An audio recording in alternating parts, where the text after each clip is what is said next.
kali ini teman-teman kita bakal banyak ngobrol dengan Dina, salah satu teman saya di SPS PAUD. Nah, selamat malam, Din. Oke, malam. Ada Dina di sini. Beliau adalah salah satu praktisi yang menurut saya sangat keren. Nah, kita bakal banyak ngobrol tentang bagaimana penemuan Dina waktu di PAUD dulu. Kalau sekarang aktivitasnya apa nih, Din? Sekarang sih selain kuliah ngasih les private aja, cuman kurang lebih sama aja sih kayak waktu masih dulu, tapi lebih ke akademik aja. Kalau ngajar sih dari 2010 udah ngajar. Basis sekolahnya sih tetap Singaporean School gitu. Selama awal saya ngajar, setelah lulus kuliah itu sebenarnya nggak sengaja. Ketika saya jalan-jalan ke Balikpapan dan saya suka kotanya, lalu ada tawaran ngajar buat gantiin yang cuti hamil selama 3 bulan. Lalu saya ambil. Basicnya sebenarnya saya kurang nggak suka anak-anak ya, karena berisik kan, anak-anak itu kan berisik. Jadi ketika ada kesempatan itu kayak ngerasa tertantang aja gitu, karena itu sekolah kan basicnya Singaporean, jadi pakai bahasa Inggris. Kebetulan saya lulusan dari English Literacy, jadi saya pikir ya udah dipakai aja ilmunya. Lalu saya cobain selama 3 bulan itu, dan ternyata nggak ngambil waktu lama, beberapa bulan saya sudah suka anak-anak gitu. Di samping mereka berisik, ternyata banyak hal-hal yang lain yang saya suka. Nah, dari situ setelah 3 bulan saya kembali, lalu saya memutuskan untuk melanjutkan di sekolah yang sama, cuma base-nya di Jakarta. Selama setahun saya lanjutkan yang base-nya di Jakarta, lalu keluar, resign, dan mencoba melamar di salah satu sekolah internasional di Bandung, dan alhamdulillah kebetulan keterima. Dan di situ saya mengajar lama selama 8 tahun. Baru tahun 2020 kemarin saya resign. Yang panjang ya cerita ngajarnya. Meskipun awalnya nggak suka juga dengan anak-anak ya. Kenapa dulu bisa bertahan sampai 8 tahun ngajar? Ya itu basic sih. Cuman saya mencintai anak-anak dan otomatis mencintai pekerjaan saya. Jadi apapun tantangannya, setiap hari senang aja ketika kamu menemukan salah satu yang kamu cintai, dan itu menjadi menjadi salah satu pekerjaan juga. It's a blessing. Bagaimana kita bisa mengajar dengan have fun karena kita sudah menumbuhkan rasa cinta terhadap pekerjaan kita ya. Meskipun Dina kan English literasi tadinya ya. Iya, betul. Kemudian turun menjadi guru PAUD yang saya tahu betul bahwa tantangannya sangat besar sekali. Karena saya juga pernah ngajar di SD, padahal SD tingkatannya levelnya sudah lebih tinggi ya. Tapi ternyata yang memang anak-anak itu anak-anak itu sifatnya aktif, kemudian mereka unik lah pokoknya. Penemuan seperti apa sih yang pernah Dina temukan terkait dengan anak-anak? Pada dasarnya sih ya, semua anak itu sama. Mereka punya kelebihan dan kekurangannya masing-masing. Hanya saja porsinya berbeda-beda. Banyak tiap anak itu kembar itu kan mereka berbeda dari sifatnya, dari kelebihan maupun kekurangannya pun berbeda, unik-unik lah. Pernah nggak menemukan kondisi misalkan anak yang keanehan tertentu ketika Dina lagi ngajar? Sebenarnya saya kurang suka kalau ketika kita membicarakan anak-anak itu kita melabeling. Ya, oke. Ya kan, melabeling anak, apapun anak itu kondisinya, karena kita bukan ahli, hanya ahli yang bisa melabelkan anak itu seperti apa. Saya biasanya menyebut mereka adalah unik aja, unik gitu. Ya, salah satu yang ini unik karena sangat susah sekali untuk disuruh duduk aja susah. Akan tetapi di sisi lain dia bisa menangkap materi yang disampaikan meskipun dengan cara dia berjalan-jalan, jalan-jalan, bahkan sembunyi duduk di bawah meja. Tapi ketika ditanya setelah saya menyampaikan materi, anak tersebut tahu apa yang saya sampaikan. Tuh, ada lagi anak yang unik lainnya yang dia bisa duduk rapi, mendengarkan dengan seksama, tetapi tidak bisa mengekspresikan. Sebenarnya dia tahu, tapi dia tidak bisa mengekspresikan seperti anak yang lainnya, misalnya karena dia malu, pendiam, bukan berarti dia nggak bisa berbicara. Hanya saja dia tidak se-confidence teman-teman yang lainnya untuk mengungkapkan atau hanya sekedar untuk menjawab apa yang saya tanyakan. Bagaimana cara Dina mengatasi atau menangani anak-anak dengan kondisi tersebut? Tiap anak perlu perlakuan yang berbeda sebenarnya. Kita tidak bisa mensamaratakan. Biasanya saya ngajar itu dalam satu kelas itu paling banyak pernah saya dapat 18 anak. Itu udah paling banyak. Untuk anak umur 4 ke 5 atau 5 ke 6 itu sudah sangat banyak. Itu sendiri ngajarnya 18 anak? Betul. Jadi ada yang namanya main teacher yang in charge bertanggung jawab lah istilahnya. Dalam satu kelas ada bukan helper, tapi lebih ke partner. Ada partner, jadi berdua biasanya.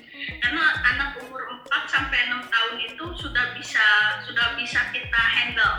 Jadi tidak perlu guru yang banyak, tidak perlu 16 lawan 2 juga sudah bisa. Ya, jadi untuk menangani anak-anak yang unik seperti itu tentu saja beda-beda. Kalau anak yang misalnya seperti tadi, ketika saya menjelaskan dia tidak bisa duduk seperti anak yang lainnya. Biasanya dalam awal tahun pembelajaran itu kan ada orang tua yang memang mendeskripsikan anaknya seperti apa.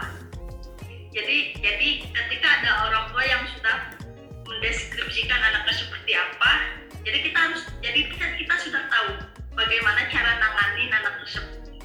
Tapi ada juga yang memang surprise. Jadi pas ketika ngajar kita baru tahu oh anak itu seperti ini. Biasanya saya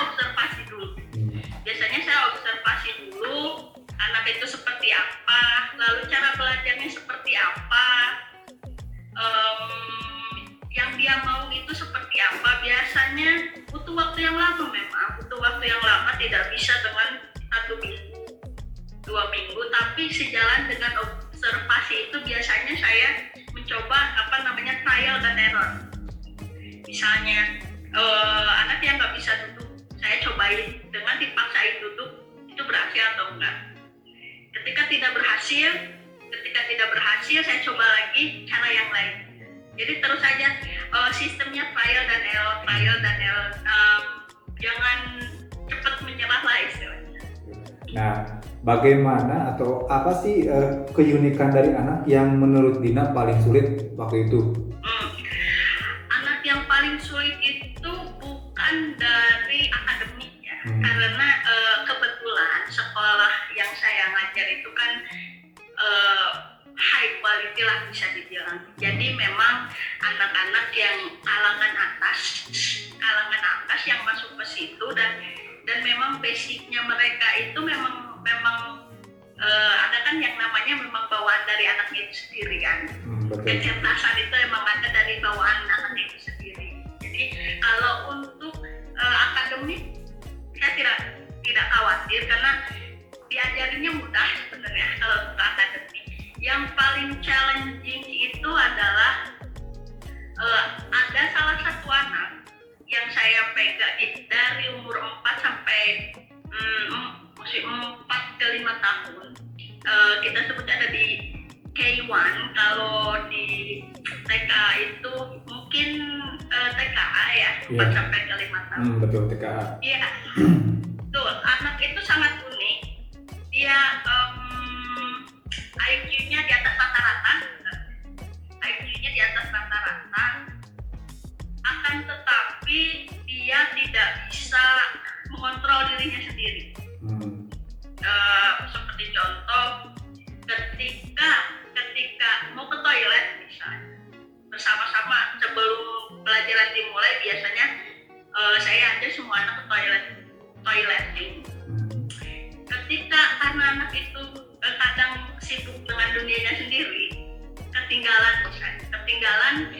ketinggalan berbaris mau ke toilet, dan itu dia bisa histeris karena menurut dia saya tidak sayang sama dia karena sudah meninggalkan dia di dalam kelas. Dan selama satu tahun dia terus seperti itu. Untuk akademik janganlah ditanya ya, kalau anak di atas rata-rata seperti itu. Apapun yang saya kasih, apapun yang saya ajarkan akan dengan sangat mudah sama dia gitu. Meskipun dengan cara yang cara yang berbeda dengan anak yang lainnya. Ya dia tidak bisa duduk seperti yang lainnya, kadang berdiri, kadang ada di bawah meja, kadang pengennya sambil digendong. Dan itu dilakukan ya? Dilakukan. Jadi bukan dia yang harus mengikuti rules yang saya sudah set dari awal. Jadi buat dia exception. Jadi karena setelah saya pelajari, anak ini memang berbeda dengan yang lain. Sangat berbeda.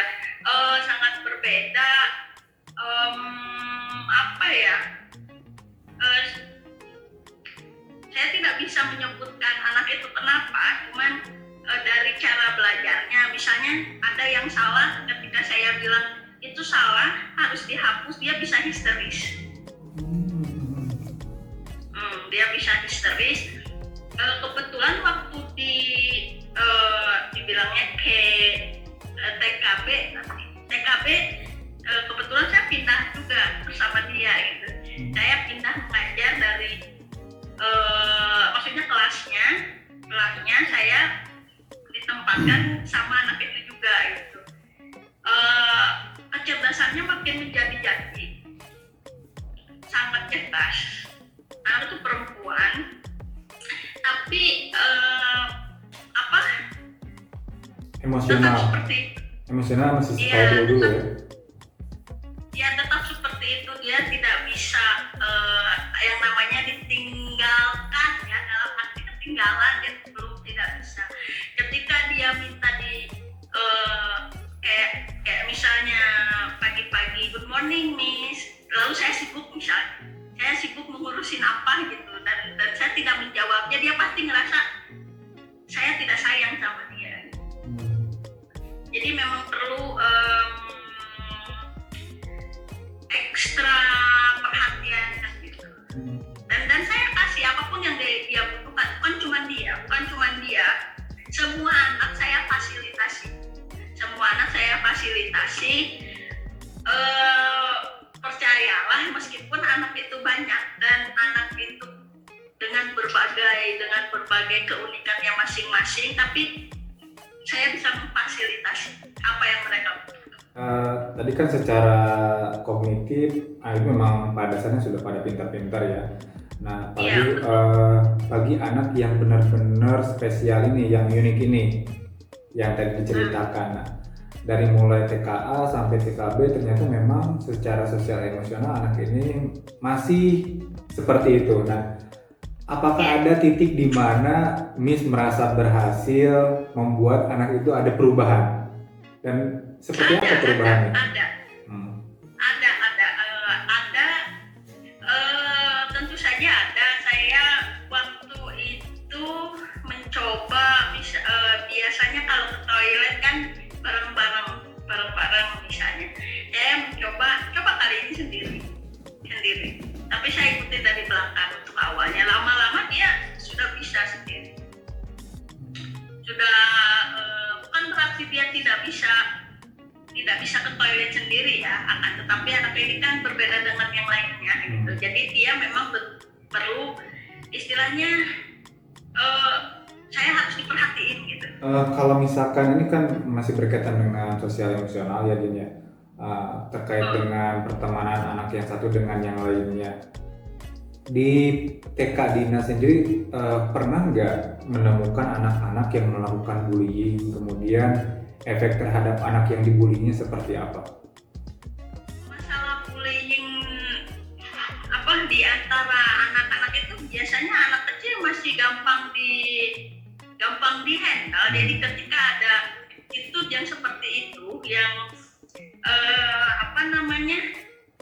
bullying misalnya, ada salah satu anak dari negara yang lain misalnya. Karena kan kebanyakan kan saya tidak bisa menyebutkan salah satu anak yang mana gitu. Ya, jadi salah satu anak ini dari negara lain, dan ya namanya anak-anak kan ketika mereka melihat perbedaan, apalagi di rumah kan dia melihat siblingnya sama, teman-temannya sama, ketika masuk sekolah anak dari negara lain yang dari bentuk fisik, bukan fisik ya, kayak bentuk kulit, rambut itu kan berbeda dengan mereka. Iya.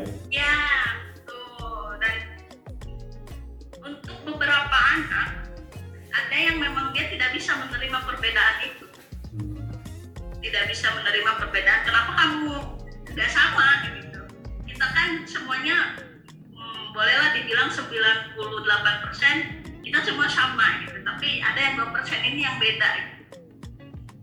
Nah, ketika dikucilkan dalam arti dia tidak ada salah satu anak yang tidak bisa menerima perbedaan dan dia tidak mau main sama anak tersebut, itu buat anak-anak itu maksudnya kita tidak bisa tanpa mengetahui kenapa dia seperti itu lalu kita bilang kamu udah bully apa-apa deh. Lagian mereka belum nggak tahu kan definisi bully itu apa. Iya betul. Iya, apa biasanya saya lihat dulu attitude-nya beberapa kali dia seperti itu. Biasanya dia tidak dengan verbal, tapi dengan sendirinya ketika anak itu join nggak mau gitu, jadi dia pergi ganti teman yang lain gitu, ada mungkin si anak itu pengen mainnya bareng-bareng. Ada satu titik ketika dia bilang kamu jangan di sini, kamu main aja sama yang lain misalnya. Baru saya ambil tindakan dalam arti saya bertanya, ketika dia bermain ada sesi indoor time sama outdoor time di sekolah saya itu. Jadi ketika dia santai bermain outdoor time kayak di playground gitu, saya bertanya kenapa seperti ini. Ya anak-anak jujur ya, dia karena dia berbeda, kulitnya beda, ininya beda, saya nggak mau. Tapi setelah saya dengan bahasa anak-anak menyampaikan dan saya mencontohkannya dengan kebetulan partner saya itu sama saya beda gitu. Kebetulan dari kulit beda, dari tinggi badan beda gitu. Jadi kebetulan berbeda dan saya masukin contohnya ini, misalnya ya Miss juga warna kulitnya begini, tinggi badannya begini, pakai ini, matanya begini, rambutnya begini, tapi tetap berteman gitu. Jadi saya tunjukin dengan attitude saya bersama partner saya bahwa perbedaannya tidak apa-apa. Dan saya masukkan kayak storytelling, pakai buku yang tentang friends, biasanya tentang pertemanan dengan berbagai orang yang berbeda. Kayak gitu sih paling bullying di anak-anak kecil itu paling seperti itu. Tidak diajakin main, intinya sih belum pernah ada yang sampai fisikal. Ya. Tapi kan katanya nih sebenarnya verbal kemudian tingkah itu justru lebih berbahaya dibandingkan physically ya. Nah, iya, betul dan alhamdulillahnya sih sejauh saya mengajar ya, yang bisa saya stop gitu dari awal terlihat attitude ke arah sana, saya bisa stop gitu. Ya anak-anak kan memang dalam tahap ya monkey do sebenarnya. Jadi apa yang dia lihat biasanya kan dia contohkan. Jadi dicontohkan saja yang baik-baik gitu. Dikasih tahu karena mereka sudah bisa diajak berkomunikasi. By the way, baterai saya lowbat, jadi Boleh ya, nggak apa-apa. Oke,